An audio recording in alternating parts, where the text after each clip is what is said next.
Hello and welcome to The Print. I'm Snehesh Alex Philip. On Friday, the US has unveiled its new National Defense Strategy.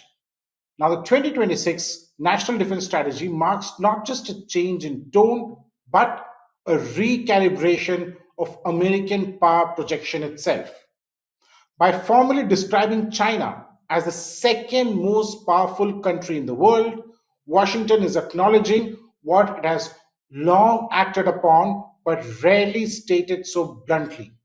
The era of uncontested US military primacy is over.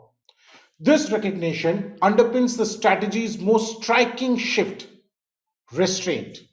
Unlike the 2022 Biden era NDS, which framed China as the most consequential strategic challenge and Russia as an acute threat, the Trump administration document avoids ideological confrontation. Instead, it stresses stability, balance of power, and negotiating from strength.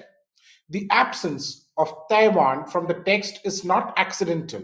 It signals a deliberate effort to lower rhetorical temperature even as military deterrence is reinforced on the ground. At the same time, the strategy is unambiguous in narrowing US priorities, as Trump has often stated. Homeland defense and the Western Hemisphere sits on the top, with the Indo-Pacific firmly second. Europe, the Middle East, and other theaters are increasingly treated as regions where American leadership will be conditional, not automatic. Allies are no longer assured of US backing by default.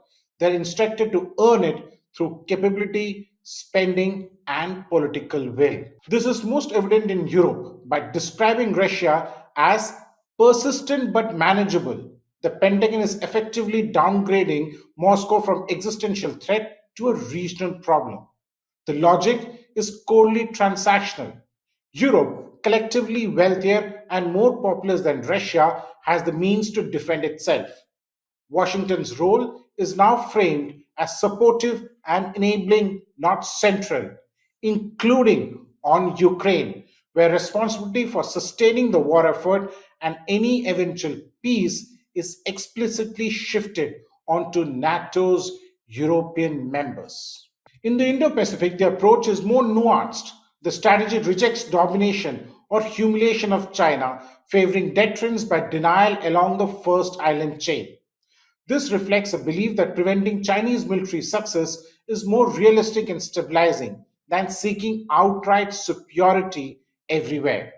Expanded military to military communication with the PLA further reinforces this emphasis on crisis management over coercion. Yet the softer tone should not be mistaken for softness in substance. The document repeatedly underscores the scale and quality of China's military buildup and leaves no doubt that the US intends to counter it through industrial revival, force posture adjustments, and allied enablement. What has changed is the framing. Power is now means to negotiation, not an end in itself. For countries like India, the silence is telling. New Delhi is neither elevated nor downgraded. It is simply not central to Washington's core defense calculus as articulated in the document. The implication is clear: partnerships matter, but only insofar as they serve US defined priorities. Ultimately, the 2026 NDS reads like a manifesto for global leadership and more like a guide to managed competition and selective engagement. It reflects an America that still sees itself as indispensable but no longer willing to underwrite the security of others without clear returns. Peace through strength remains a slogan, but strength is now more narrowly focused and the peace more carefully negotiated. Basically, the Department of War's strategic approach rests on the following key lines of effort. 1. Defend the US homeland. Second, deter China in the Indo Pacific through strength and not confrontation. Third, increase burden sharing with US allies and partners. And fourth, recharge the US defense industrial policy. Now let's look at how it plans to defend the homeland. As President Trump has said, the US military's foremost priority is to defend the US homeland. The department will therefore prioritize doing just that, including by defending American interests throughout the Western Hemisphere. And it outlines how it plans to do. First, secure borders. Border security is national security. DOW will therefore prioritize efforts to seal American borders, repel forms of invasion, and deport illegal aliens in coordination with the Department of Homeland Security. Counter narco terrorists in the hemisphere. Secure key terrain in the Western Hemisphere. As the national security strategy lays out, the United States will no longer cede access to or influence over key terrain in the Western Hemisphere. DOW will therefore provide the President with credible options to guarantee US military and commercial access to key terrain from the Arctic to the South America, especially the Greenland, the Gulf of America, and the Panama Canal. We will ensure that the Monroe Doctrine is upheld in our time, says the document. Interestingly, it also talks about defending American skies with President Trump's Golden Dome for America and other.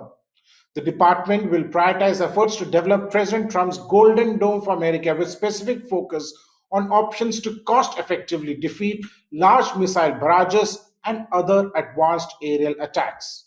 In addition, DOW will develop and deploy capabilities and systems to counter unmanned aerial systems. We will also ensure that the US forces have access to the electromagnetic spectrum required to defend the homeland, the document said. Interestingly, it also speaks about modernizing and adapting US nuclear forces. It says that the United States requires a strong, secure, and effective nuclear arsenal adapted to the nation's overall defense strategies.